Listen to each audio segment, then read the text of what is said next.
In the winter of 323 AD, a Roman merchant named Antonius Gallus did everything right. He spent 40 years building a trading business along the Danube. He had savings, thousands of silver denarii stored carefully beneath the floor of his home. He had government bonds carrying the emperor's personal seal. He had a pension arrangement with his trade guild. By every measure of his era, he was a financially responsible, financially secure man. By spring of 324 AD, every single one of those things was worthless. Not because he made bad decisions, but because the Roman emperor had quietly reduced the silver content of the denarius by 60% to pay his armies. Overnight, his savings, his bonds, his pension, every instrument representing stored value in the official monetary system had been silently destroyed by the very government that issued them. 40 miles away, a farmer who owned land along the Danube was doing better than he had in years. People still needed grain. His land still produced it. The currency had changed. The harvest had not. Same empire, same crisis, same year, completely opposite outcomes. And here is what should make you deeply uncomfortable. The assets that destroyed Antonius Gallus' savings accounts, government bonds, pension arrangements are the exact same assets that financial advisors today call the foundation of responsible financial planning. This pattern has repeated itself across 4,000 years, from Rome to Weimar Germany, from revolutionary France to Zimbabwe, from the South Sea bubble to the 2008 collapse. History does not just suggest which assets survive every financial crisis, history proves it, and today we are going through all 6 of them. Before we talk about what survives, we need to understand what gets destroyed first, because this is where most people make their fatal mistake in every financial crisis in recorded history. The first casualties are always the same: savings accounts, government bonds, pensions, fixed income instruments, the things your financial advisor calls safe. Their entire value is denominated in the currency that is failing. They are not physical objects. They are promises made by governments in units of money that are losing value by the hour. When the currency dies, the promise dies with it. The most responsible financial behavior becomes the most catastrophic financial behavior the moment the monetary system begins to fail. The first asset that survives every crisis is productive land, the kind that grows food, holds water, or sits on mineral deposits. The reason is almost insultingly simple. Land produces things that have value completely independent of whatever the currency is doing. A field of wheat does not care what the government prints. In Weimar Germany in 1923, when inflation reached 420% per month, the new aristocracy was not bankers or industrialists. It was farmers. A pig farmer outside Berlin could trade a single hog for a grand piano that had once cost a wealthy family 3 months of salary. His grain was worth more every single day. The currency was collapsing around him and he was getting richer.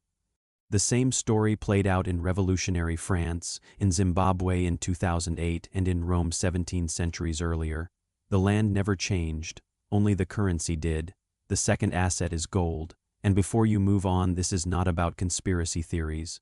This is about a 4,000-year pattern of human behavior that has never once broken. When a currency fails, an entire society needs something to use as money immediately. And for thousands of years, the thing humans default to is gold. Not because it is magical, because no government on earth can manufacture more of it. During the French Revolution, the government issued paper currency called assignats. For a while people trusted them. Then the government printed more and more. Within 5 years, assignats had lost over 99% of their value. The people who had converted their paper into gold early preserved everything. The people who waited lost everything. Gold did not make them rich. It made them solvent while everyone around them went broke. And here is something worth paying close attention to: central banks today. The very institutions that issue paper currency are buying gold at the fastest rate in 30 years. Pay attention to what they do, not what they say. The third asset is businesses with pricing power. Not every business survives a crisis. Most do not, but businesses that sell things people cannot stop buying and that can raise prices as fast as the currency falls not only survive, they get stronger. Think cooking oil, electricity, medicine, fuel. Demand for these things does not drop during a currency crisis. It cannot. and whoever produces them can reprice daily to protect their real purchasing power. In Brazil during the hyperinflation of the 1980s, which ran at thousands of % per year, supermarket chains were repricing their shelves multiple times every single day. Essential goods producers maintained their margins. Companies locked into fixed-price contracts were destroyed. The businesses that survived were the ones that could pass every cost increase directly to consumers who had absolutely no alternative. The fourth asset is foreign currency. The mechanism is devastatingly simple. If your wealth is denominated in the currency that is failing, your wealth fails with it. If it is denominated in something stable and outside your collapsing system, watch the crisis from the outside. During the Latin American debt crisis of the 1980s, wealthy families across Mexico, Brazil, and Argentina had dollar accounts in Miami and assets in Swiss francs. When their local currencies collapsed, their wealth was completely untouched. Meanwhile, a schoolteacher in Buenos Aires who had saved diligently for 30 years in peso accounts lost essentially everything. Not because she was irresponsible, because everything she owned existed inside a system that had failed. One critical warning: governments almost always impose capital controls once a crisis accelerates, making it impossible to move money abroad. When a government starts locking the exits, it is because people are already trying to leave. The fifth asset is real estate, but not for the reason most people think. Real estate does not protect you because prices go up on a screen. It protects you because a building is a physical object that people need and its replacement cost rises with everything else. You cannot print an apartment building. You cannot inflate away the concrete, the steel, the labor it took to construct it. In Weimar, Germany, apartment owners in Berlin watched the nominal value of their buildings rise into the billions of marks, meaningless numbers. But when the crisis ended and a new currency was established, those buildings were still standing, still providing shelter, still collecting rent, still worth real purchasing power. The people who held marks came out with nothing. The people who held buildings came out whole.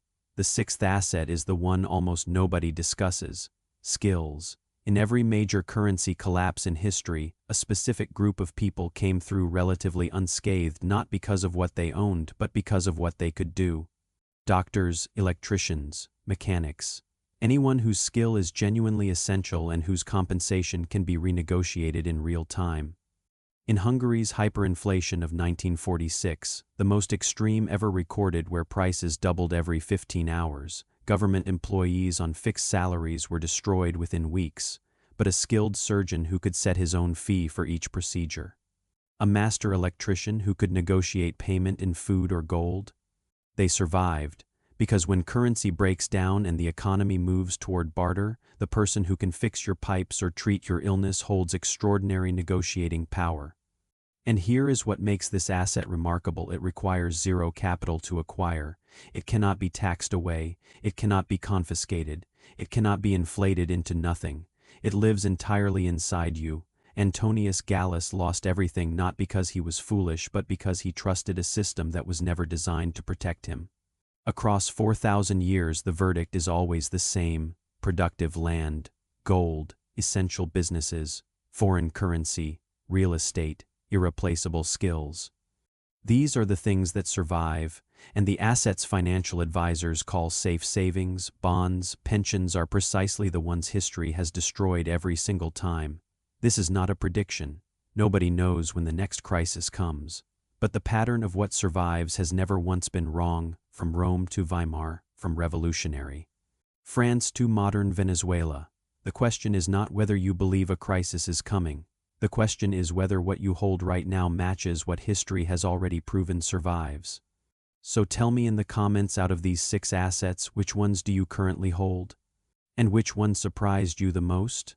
Subscribe to Economy Files for more deep dives into the financial patterns and historical events that still shape the world today. I will see you in the next one.